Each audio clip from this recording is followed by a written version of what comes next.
La semana pasada se conoció la información de que hubo un convenio celebrado entre el CONICET San Luis y la Secretaría de Ambiente de la provincia para el ordenamiento territorial de los bosques nativos.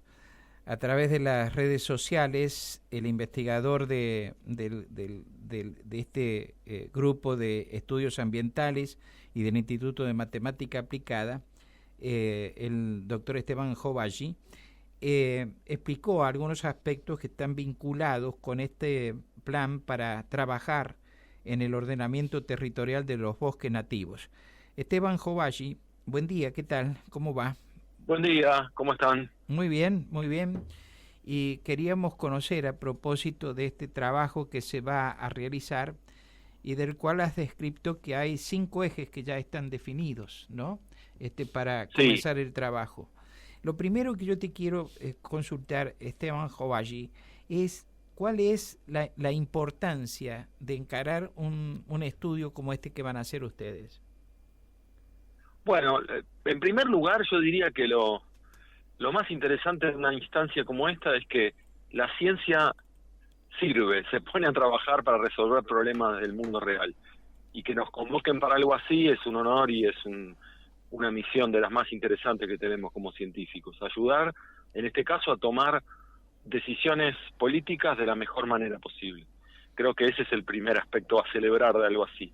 El segundo es que algo que parecía imposible hace 20 años en Argentina, era el ordenamiento territorial y cuidado específicamente de nuestros bosques, ya tuvo su primer ciclo y va para un segundo ciclo en el que probablemente sea de mejor calidad el mapeo y las reglamentaciones que se generen para proteger nuestro patrimonio natural en el caso de los bosques. Uh-huh. De manera tal que lo que se hace, digamos, es otra etapa de lo que ya hemos conocido en materia de preservación del arbolado, de los bosques naturales. Siempre... Sí, en realidad la ley contempla eso, contempla que cada 5 años se revisa el mapeo y la reglamentación que cada provincia hace de esa ley. Eso no se hizo con esa frecuencia, pero ahora finalmente vamos a hacer un nuevo ciclo de mapeo y decisión de cómo se pintan los bosques en cuanto a su uso en la provincia de San Luis. ¿Y hay alguna evaluación realizada sobre la etapa anterior a la que se inicia? Sí, en realidad hay para todo el país. Para la provincia en particular, no, pero hay trabajos a nivel nacional que comparan todas las provincias.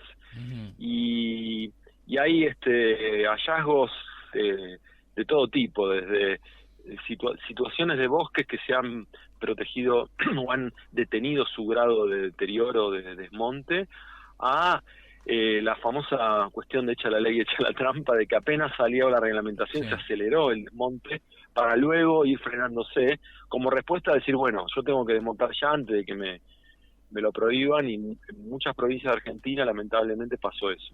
A la larga, lo que estamos viendo es que la ley ha sido muy provechosa y ha permitido que muchos bosques se cuiden, y lo más interesante, diría yo, está el neoque se pintó de amarillo, que para que todos sepan, este mapeo de los bosques en punto último llega a un mapeo de color verde, amarillo y rojo, que simplemente lo que dice es, este bosque puede desmontarse y reemplazarse por ejemplo, agricultura en el caso del verde.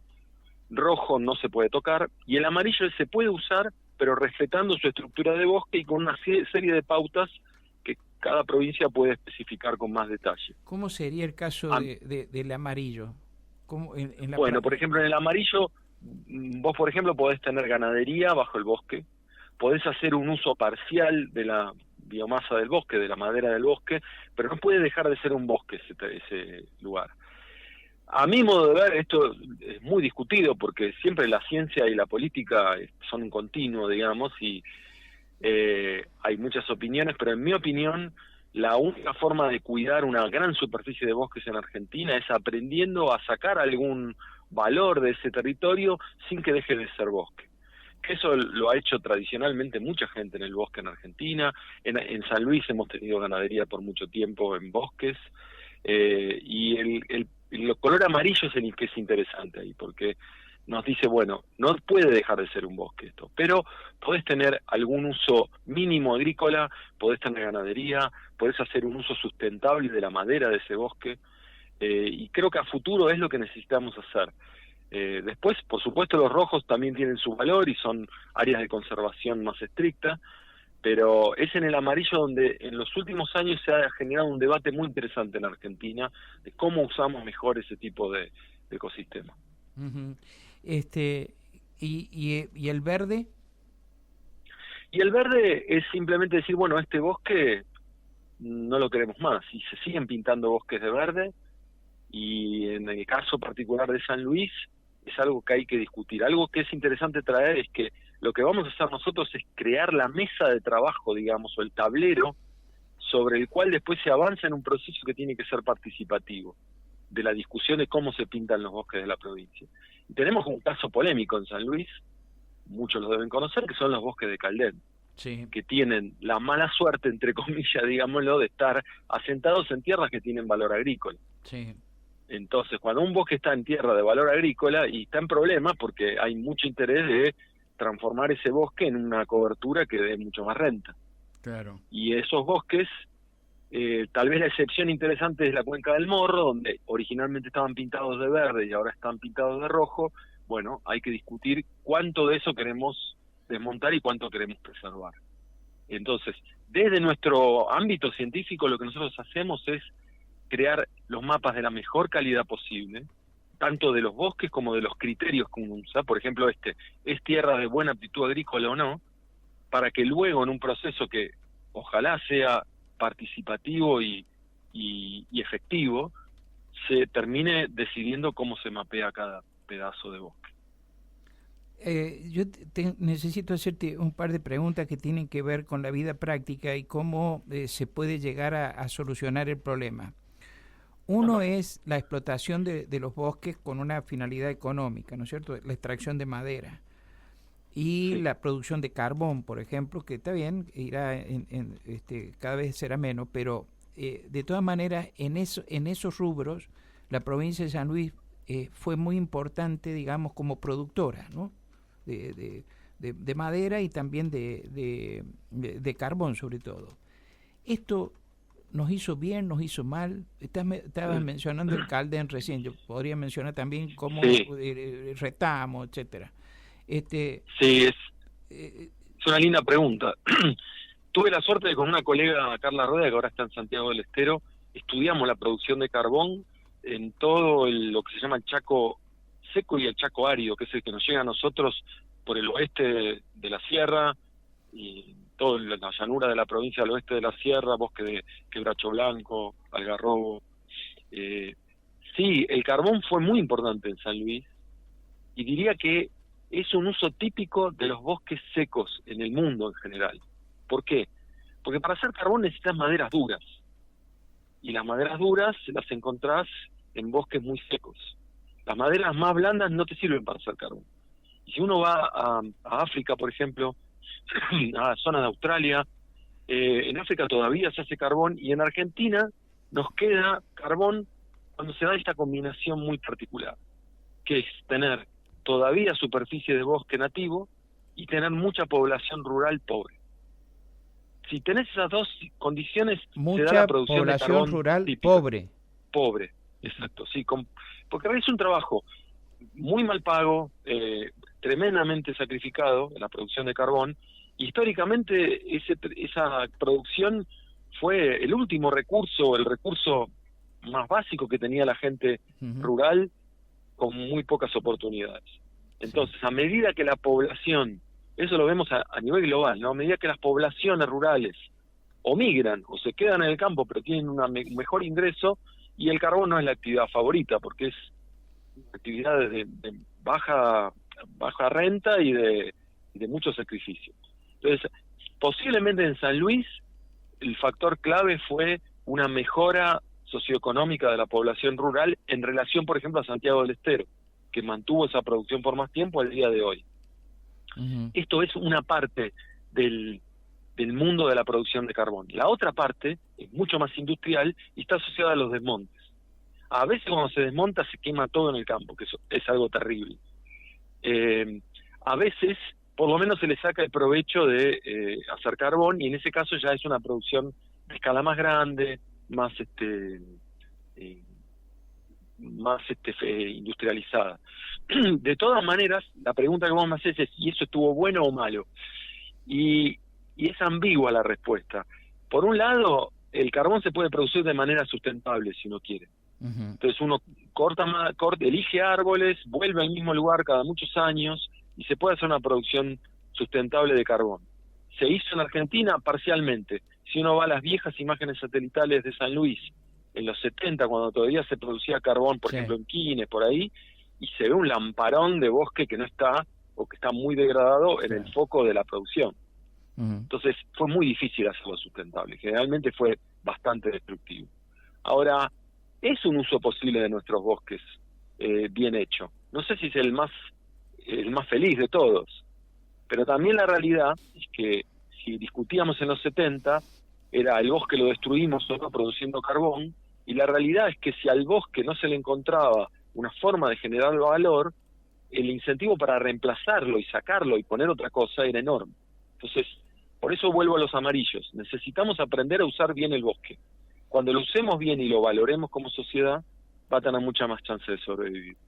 Y la otra pregunta sobre cuál es la consecuencia de haber procedido como se ha procedido, es el hecho de, por ejemplo, la utilización de los faldeos de la sierra, del Pedemonte. Totalmente. Y el hecho también de que para urbanizar o para hacer centros de residencia agradables, se procede a la quema pero a propósito de terrenos para después usarlos para construcciones. Tenemos aquí en la ciudad de San Luis 2 casos muy cercanos. Uno, en las cercanías de Justo de Araque y la ruta 146 y 147, ahí hay una parte que quemaron y ahora está apareciendo ahí una urbanización con centros comerciales, etcétera.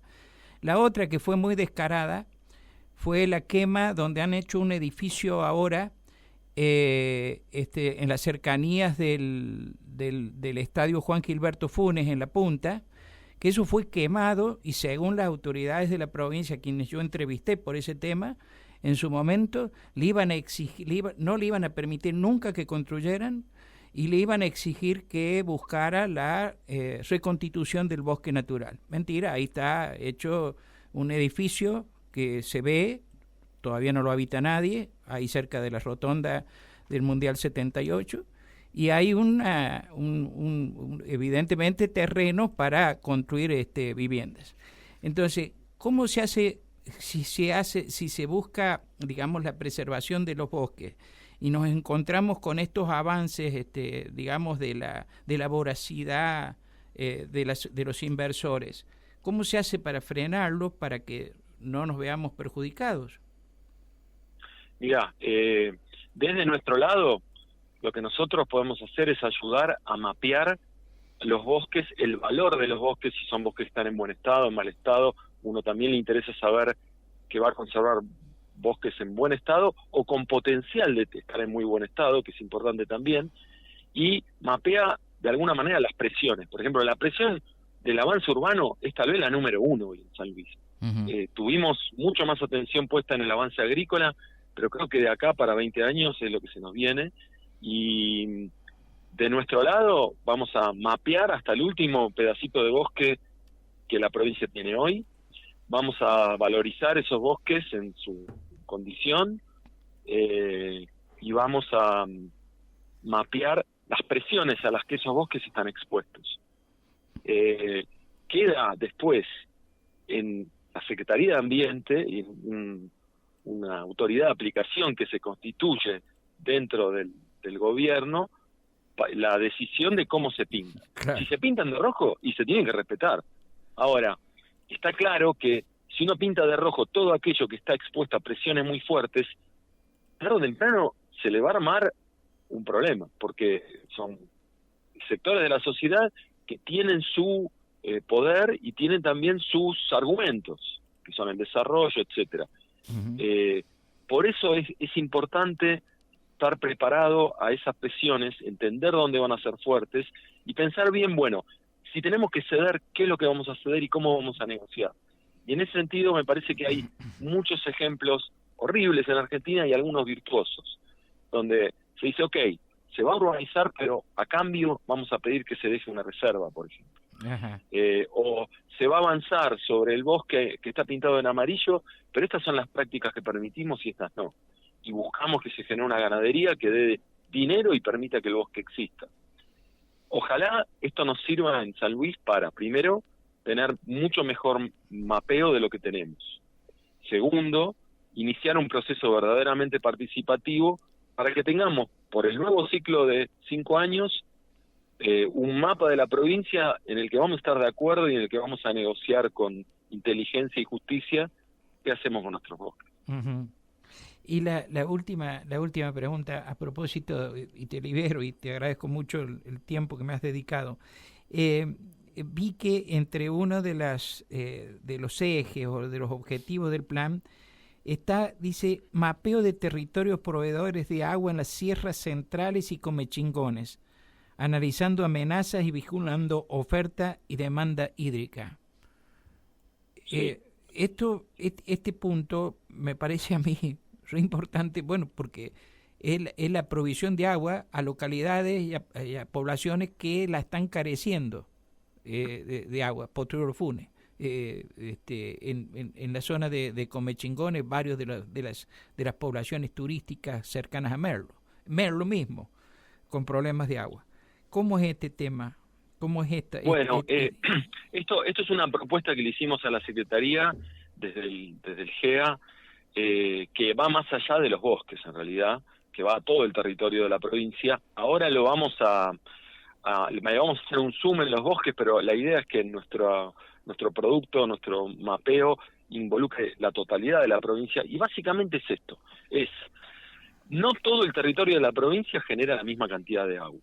Y que cuando digo genera agua me refiero a territorio que una parte de la lluvia que recibe, por ejemplo, la nevada de ayer, se va a ir fundiendo, se va a transformar en agua que en algunos lugares no va a escapar de esa hectárea, porque la van a usar las plantas, se va a evaporar, pero en algunos lugares va a entrar al agua subterránea, va a llegar a arroyos y finalmente va a alimentar todos los sistemas de los cuales después vamos nosotros a chupar agua para nuestras ciudades. Sí. Entonces, el mapa básicamente lo que hace es, por un lado, mapear cada píxel de la provincia cuánta agua de esa que estamos hablando genera.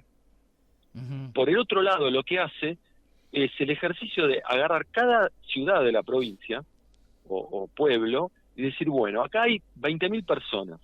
Estas 20.000 personas, ¿de dónde sacan su agua? ¿La sacan de estas 2 celdas que están acá en la sierra? ¿De estos 2 píxeles que están en la sierra? Bueno, a este le ponemos, y uno rinde el 70% y el otro el 30%, le ponemos el 70% de los 20.000 habitantes a un píxel y el 30% al otro. De esa manera, nuestro mapa no solo nos dice cuánta agua se produce en distintas celdas de los píxeles de la provincia, sino cuánta gente depende de ese píxel. Y cuando hacemos este tipo de mapas, que ya los hemos hecho en grano grueso para toda Argentina, saltan cosas impresionantes, como zonas bastante pequeñas que son recontrafundamentales para proveer de agua. Por ejemplo, lo que vos mencionás de Potrero. Si nos vamos a Potrero, se nos va a pintar una parte de las sierras centrales de San Luis, el extremo sur, que es desproporcionadamente importante para proveer agua a la gente. Entonces, ahí ya estás viendo un lugar en donde vale la pena hacer esfuerzos de conservación, vale la pena hacer esfuerzos de monitoreo, es prioritario. Esa es la propuesta que tenemos. Y en algunas localidades de la provincia las fuentes de agua son muy conocidas, en otras tenemos que relevar, no hay un relevamiento general, como no lo hay tampoco para el país, y la idea es poner todo eso y llevarlo a este concepto geográfico que va a ayudar a tomar mejores decisiones y a la ciudadanía ayudarla a tomar conciencia de qué pedazo de campo es el que le da ese servicio tan precioso que es la provisión de agua. ¿En cuánto tiempo van a desarrollar este trabajo? Y tenemos 6 meses, si no me equivoco, 5 meses. Sí. Tenemos que apurarnos porque así que los va a ser, tiempos no los ponemos nosotros, Ujú. los pone Nación, que espera que lleguen estos mapas a tiempo para satisfacer todo el proceso que es nacional de presentación de cada provincia de su mapa y de su reglamentación. Esteban Jovalli, como siempre, un placer haberte tenido en el programa. No, un placer para mí, gracias. Hasta cualquier momento, Gracias. muchas gracias. El doctor Esteban Jovalli, investigador del Instituto de Matemática Aplicada y del Grupo de Estudios Ambientales, estuvo esta mañana aquí en Nada Secreto en Radio Universidad. 3 minutos. 3 minutos faltan ya para las 9 de la mañana. Actualizamos los datos del tiempo en la ciudad de San Luis.